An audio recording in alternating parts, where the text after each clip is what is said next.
Welcome to the Parent You podcast, where we want to frame the challenges of the teenage years for parents to see these years as a great work of sanctification in their lives and have a deeper understanding of each other and, most importantly, grow together in the grace of Jesus Christ. I'm Mark Long, and 5 years ago I approached the leadership at Oak Mountain Presbyterian Church in Birmingham, Alabama, about a calling to pursue the hearts of parents and families with teenagers and to equip them to be proactive rather than reactive in their parenting.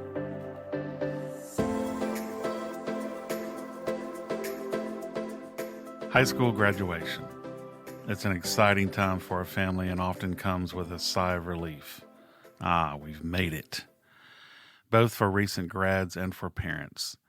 The dynamics in this relationship is about to experience a seismic shift. These days, most graduates go to college. When the reality sets in, parents tend to respond one of two ways.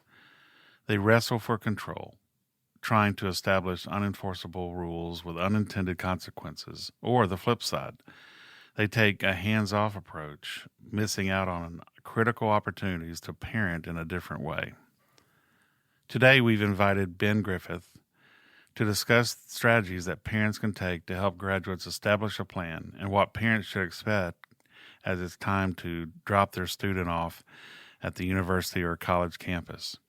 Ben has served as an associate pastor as well as a youth minister in the PCA and is now campus minister for RUF on the campus of Samford University. Ben, welcome. Thank you for being with us. Yes, thank you. Good to be here. But college is different today than it was when most parents with teenagers attended.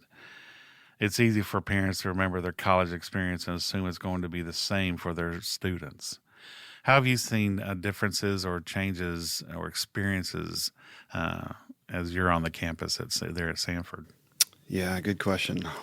Yeah, and I feel like I can come at this from a few different angles too. I can come at it from, wearing the hat of having been in youth ministry before.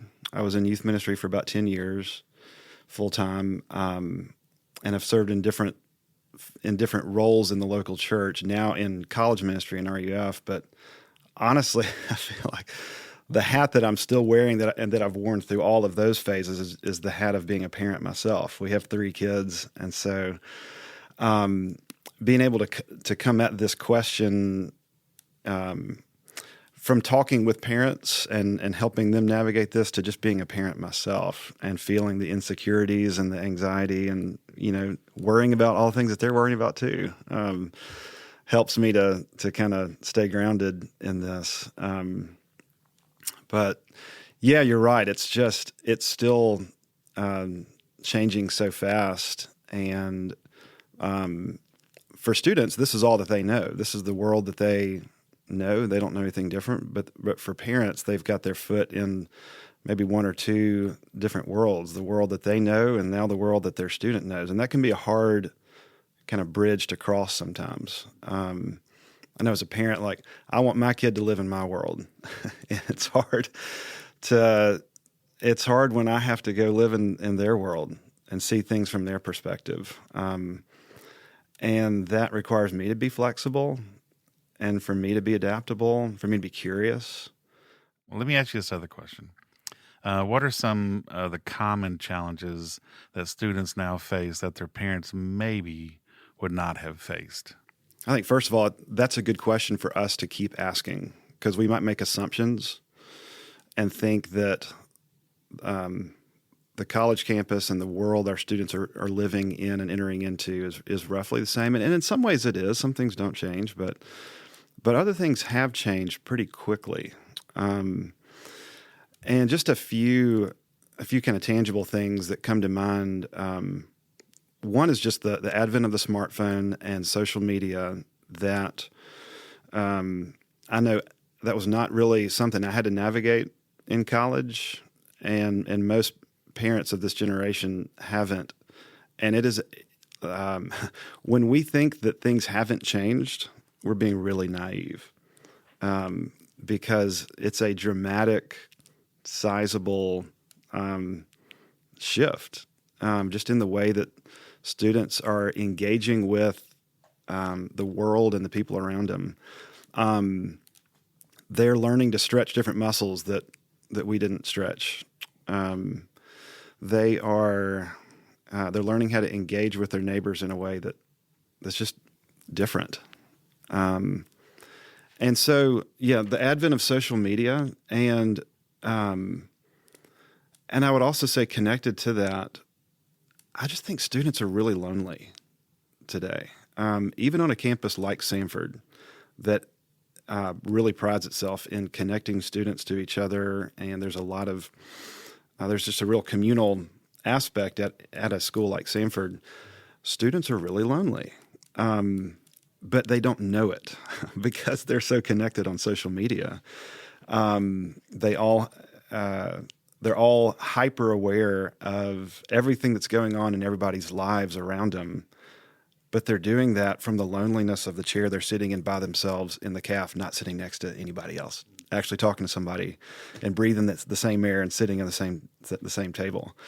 And so that's different. That's something that that we have to learn and be curious about. Along with those things, you hear of how things are different, but would there be any encouragement to parents about boundaries with their kids once they go off to college or the university or out of their house, so to speak? Was there anything that comes to your mind? Yeah, so I would say about boundaries, some of those boundaries are going to be imposed whether the parents like it or not, right? Right. And you've got to learn to live with a new set of boundaries that maybe you didn't agree to. Just because you're not going to be seeing and talking to your student as much as you did, you're not going to have access to their lives and who they're with and what they're doing. And so some of those boundaries are going to be imposed on you kind of maybe involuntarily, right? And as a parent, you can either learn to live with that and learn to run well in the new lane that you're given, or you can learn to kind of push back against that and want to maybe hold on to something that you had before that maybe you can't, or that's going to look different in this next season of your parenting. And I would say we've got to learn as well. Yeah, I'm saying we because this is something I'm going to have to continue to learn too, and that I want the parents of our students to learn. But that parents need to learn what doesn't change. The moment that you drop your kids off for school, what doesn't change is that your kids still need you and still want to hear from you and still need you to pursue them and to be curious about them and need your encouragement, right? But you've got to learn a new lane to run in, like I said. And maybe that means learning to be patient about what information your student's going to give you. You may be used to knowing a lot more about your kid's schedule and circle of friends and what's going on, and man, it's hard to have to learn a new way of relating to where your student is, and maybe having a lot less control. Why do you think that is so hard for parents? Well, I can speak from my own perspective. I think it's hard because we're still dealing with ourselves, right? We're not just dealing with our kids or our children. Like when we deal with them, we're also dealing with us, and we've still got our own insecurities, our own anxieties that are being brought to the surface that we may not realize that are there. But we're parenting our kids through this, maybe through hard situations and places where we feel out of control. And we do them a disservice when we don't recognize how we are parenting maybe out of our own insecurities. Mm-hmm. Does that make sense? Oh, yeah, because I think we focus in on them so much, we fail to recognize what God is doing in our hearts. Mm-hmm. And there's some hard lessons. I'm telling you, hard lessons inside of that. That's right. But thank you for that answer. Let me ask you this. What are some of the practical ways that parents can be a positive influence for their, and I'm going to say it this way, graduates? As you said all that, it took my mind back to one of your original thoughts about how lonely they can be, they can feel. And I can't help but think that these pressures they're feeling push them toward loneliness. Even adults feel this way. They feel like they're the only one dealing with this. There's no one else going through these things like me, even though they're on a campus with 1,000 other students experiencing exactly the same thing. They still feel lonely. For you to say this talk to parents saying, hey, this is a way you can help deal with the pressures, but also deal with the loneliness that they have, because we know, we're parents. We cannot fill that void. They're our kids. Matter of fact, they love us, but that's not our role. Just like they can't get their needs met through me, nor can I get my needs met through them. It's really unfair. But with all that said, what role do parents have in that time and space? What role do parents have to play now? I think just reminding your kids of what's true, and being a stable, steadying presence in their lives. Going back to one of the things I said earlier, continuing to work on yourself while you're wanting to work on your kid, right? You're never done growing. Your kids are maybe the ways that they need to grow. It's a lot more obvious to you, but nobody's ever done growing. And some of the healthiest relationships between college students and their parents that I see these days is the relationships between students who can see their parents continuing to grow and work on themselves, continuing to follow Jesus, to change and to grow, and to be honest about that. Maybe increasingly honest with their students as their students grow, and they can maybe entrust different things and more things to their students. So it is a powerful thing for a child who's continuing to grow into college years to watch their parent struggle, or to watch their parent talk about how they're following Jesus in new and fresh ways. And so I think that's powerful. I think another thing that parents need to continue to push their kids towards, to just harp on and to stay on is the need for real community. Like everybody's looking for, well, the way that Kurt Thompson says it. Kurt Thompson is a Christian counselor, and he says that we all come into this world looking for somebody looking for us. And that desire, that kind of instinct never changes. It just adapts, right? And so everybody's going into college looking for a group to belong to, because that group is going to kind of tell you who you are. That actually never changes, right? And some of that instinct is good, because we're made to belong to a community that reminds us of what's true and who we are and gives us a sense of identity.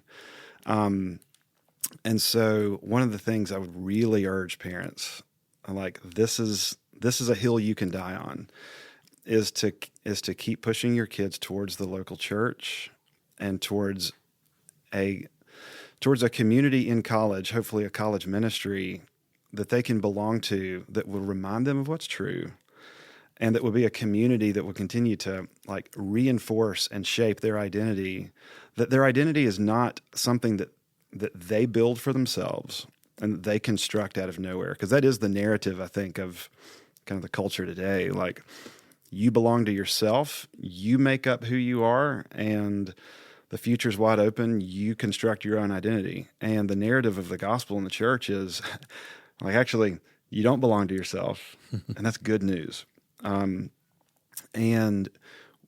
Students need to belong. They need to find community in college that reinforces that.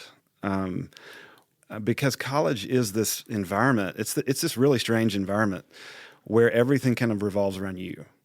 It's your grades. It's your friends. It's, you can, for 4 years, be in college and everything that you do is just kind of about you at the end of the day, right?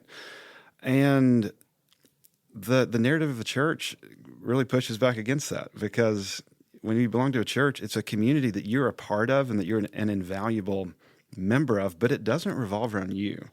and it teaches you to love God and to love others. Thank you for that. In Matthew chapter 6, it says, seek ye first the kingdom of God, and all these things shall be added to you. When it comes to students, if they are encouraged to seek God, then some of this loneliness can be identified and hopefully addressed. But if like you said, if it's just based on what the world is saying, it's just about you, it's going to be very difficult. So, Ben, thank you so much for being with us. Yeah, thank you. I really appreciate it. I could sit here and talk with you for a couple of hours.